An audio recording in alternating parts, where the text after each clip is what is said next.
Your Bible today, there is a passage. How many have heard, ask and ye shall receive? Have you heard that before? Ask and you shall receive. Have you heard that? I know people that ask and ask and ask and nothing happens. Because the asking is not done with the voice. The asking is not done, please, please, bring this to my world. That's not asking. To ask, we must speak to the field, to the divine matrix, in the language that the field recognizes. In a language that's meaningful. The field doesn't recognize our voice, it recognizes the power of our heart. Remember this morning, our heart, we have a feeling, creates electrical waves, magnetic waves. That's the language the field recognizes. So when you create the feeling in your heart as if your prayer is already answered. Passage, how many have... Verse number 3. If those who lead you say to you, see, the kingdom is in the sky, then the birds of the sky will precede you. If they say to you, it is in the sea, then the fish will precede you. Rather, the kingdom is inside of you, and it is outside of you. When you come to know yourselves, then you will become known, and you will realize that it is you who are the sons of the living Father. But if you will not know yourselves, you dwell in poverty, and it is you who are that poverty. What is he talking about? Precisely you. You are the house. You are the temple. If the two make peace with each other in this house, if thought and emotion become one, if they make peace with each other in this house, look what happens. They will say to the mountain, move away, and it will move away. He's telling us again, in a completely different verse, how powerful it is to marry thought and emotion. But they still haven't told us how. How do you do this? This teaching refers to the consequences of believing that power is outside of the individual. If you believe that this ruling power belongs to someone or something else, then that thing will hold dominion over your life. However, when the realization is made of who we each truly are, the one consciousness that moves through everything, and that all power comes from within, we can live in an ascended and rich way. The kingdom is inside of you, and it is outside of you. You literally manifest your outside circumstances from within. If you will not know yourselves, you dwell in poverty, and it is you who are that poverty. The belief that outside events and people have control over a person's life keeps them from living the richness that is rightfully theirs. You have the edited version. The edited version looks like this. This is the edited version. Whatsoever ye ask the Father in my name, he will give it to you. Hitherto have ye asked nothing in my name. Okay? Ask and ye shall receive, that your joy may be full. Okay, this is the edited version. This is so amazing to me because they took out the two sentences that tell us how to ask. And unto me did the all extend. Split a piece of wood, and I am there. Lift up the stone, and you will find me there. This explains that the one consciousness lives within everything. What lives in him also lives within all other things.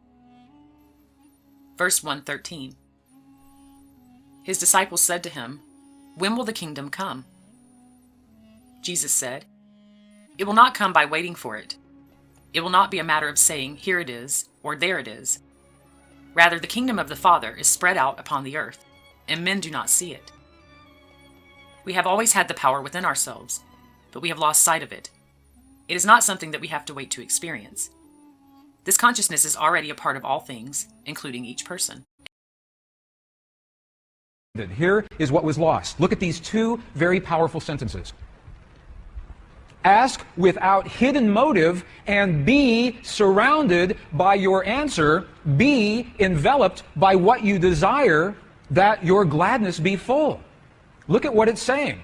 It's not saying to speak a word. It's saying to be surrounded, to feel as if. If you are surrounded, you are feeling as if your answer has already happened. Be enveloped. If you want the perfect relationship in your life, if you want the healing in the body of your loved ones, feel the feeling of what it is like as if that has already happened. Be enveloped by what you desire, because that is when your thought and your emotion become one. And we're going to look at the instructions that tell us how to do that.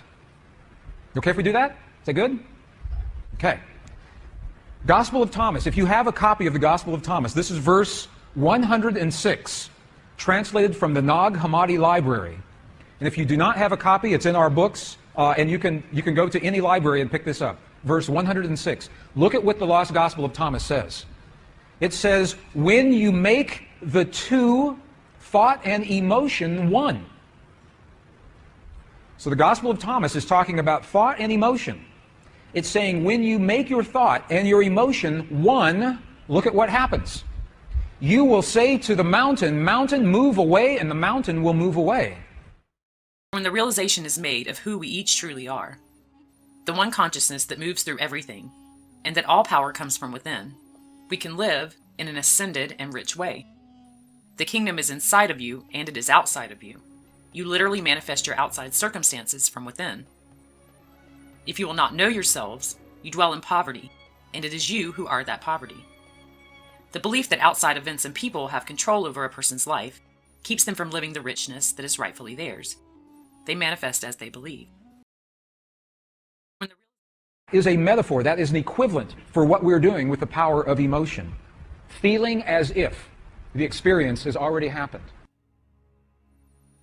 The Gospel of Thomas represents our connection to consciousness and all that is. It is the knowledge that liberates man.